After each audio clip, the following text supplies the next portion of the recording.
E na semana passada nós mostramos o caso de um homem suspeito de aplicar o golpe do vidro quebrado. Ele acusa jardineiros de quebrar o vidro do carro dele por causa do uso da roçadeira. E assim, ele vai tirando dinheiro das vítimas. Mas agora, ele é suspeito de um novo golpe, o golpe do veneno. Leonardo Gomes acompanhou essa história lá dos jardineiros e agora tem um novo golpe na praça aí, Léo. É muito difícil quando a gente pega um estelionatário que tem uma série de vítimas, que ele tem apenas um único golpe, ou tem enganado 2, 3 pessoas. O número é gigantesco. E aqui a gente vai trazer uma outra vítima dessa situação, que fala de um golpe que aconteceu já há um tempo, só que é aquele detalhe, foi atrás do golpista, descobriu que tinha umas 5, 6 pessoas indo lá na casa dele falando, ele aplicou um golpe disso, um golpe daquilo. Neste caso aqui, a gente tá falando de um golpe envolvendo eu ia falar cortação de grama, olha que absurdo. Cortar grama, que era, na verdade, dizia o seguinte, vou jogar um veneno, a grama vai morrer.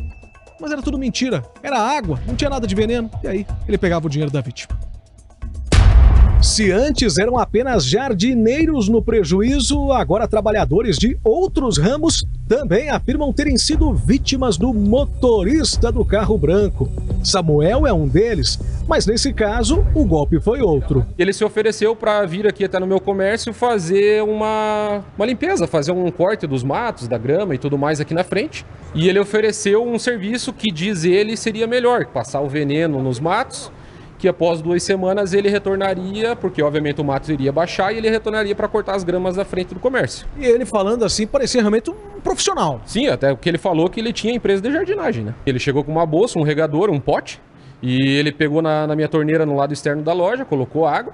Eu vi ele misturando alguma coisa naquele pote, só que eu não vi o que era dentro do pote. Ele jogava para dentro do regador e vinha passando aqui na frente, né? Depois de aplicar o tal veneno no gramado, o golpista queria receber pelo serviço R$350. Pediu o CPF, o Pix dele, que era a chave CPF. Coloquei a chave CPF e perguntei o valor, só que como eu tava com a cabeça quente, coloquei o valor de R$350, que foi o valor que ele falou, e mandei. Só que quando ele estava saindo, eu reparei que eu tinha caído num golpe, né? O empresário foi conferir o produto jogado na grama e não deu outra. Era pura água, não tinha nada de veneno. O golpista planejou muito bem o crime. Isso porque, enquanto fingia que colocava veneno na grama, ele deixou o carro dele estacionado num lugar estratégico. A vítima se deu conta que caiu num golpe, veio nesse ponto e, deu uma olhada lá no final da rua. Viu o bandido correndo com o dinheiro dele na mão. Não deu tempo de fazer mais nada, já que o homem entrou dentro do carro e se mandou. Consegui descobrir alguns endereços dele, fui atrás dos endereços, só que, obviamente, ele não morava mais nesses endereços, né? E até um desses endereços era um condomínio. Em conversa com o porteiro do condomínio, ele relatou que já tinha várias pessoas indo atrás dele, relatando sobre esse mesmo golpe de veneno. Quando eu estava conversando com o porteiro, entrou um morador no condomínio e falou que ele também caiu no golpe dessa pessoa, só que relacionado à pedra no para-brisa, porque esse rapaz era jardineiro. Samuel acredita que o golpista do veneno é o mesmo que tem enganado os jardineiros na cidade, alegando ter tido o carro danificado pelos profissionais. Aqui em Curitiba a casa caiu, inclusive, para esse cara que estava dando golpe em vários jardineiros. A galera descobriu a placa, o nome da pessoa, CPF e tudo, então querendo fazer igual o motoboy de ir lá na porta cobrar essa pessoa que deu golpe em vários jardineiros aqui. Ele me informou que havia um possível acidente ali, né, com o para-brisa dianteiro do carro dele. E eu pensei assim, puxa vida, eu tava roçando ali, então a chance de eu ter quebrado esse vidro, ela a gente não pode excluir, né? Ele parou o carro, só que ele veio andando, e ele me questionou, ele falou, quem é o proprietário e tal, você quebrou o meu vidro. Como eu quis evitar qualquer maior problema, dele chamar a síndica, eu resolvi apagar aquele incêndio e fazer o Pix que ele me pediu na hora, no valor de R$350. Lá em casa, lá é questão de paixão ali pela Cidade Alerta. A gente chega em casa, primeiro programa que tem lá, meu pai, minha mãe, minha filhinha, até adoro o Paulo Gomes lá e tudo mais. E eu cheguei em casa, o Cidade Alerta tava tocando lá, tava passando na televisão. E, obviamente, eu vendo o caso ali na reportagem, eu comecei a reparar o carro, comecei a reparar o relato do Paulo Gomes ali relacionado à reportagem, aí eu comecei a associar uma coisa a outra, né?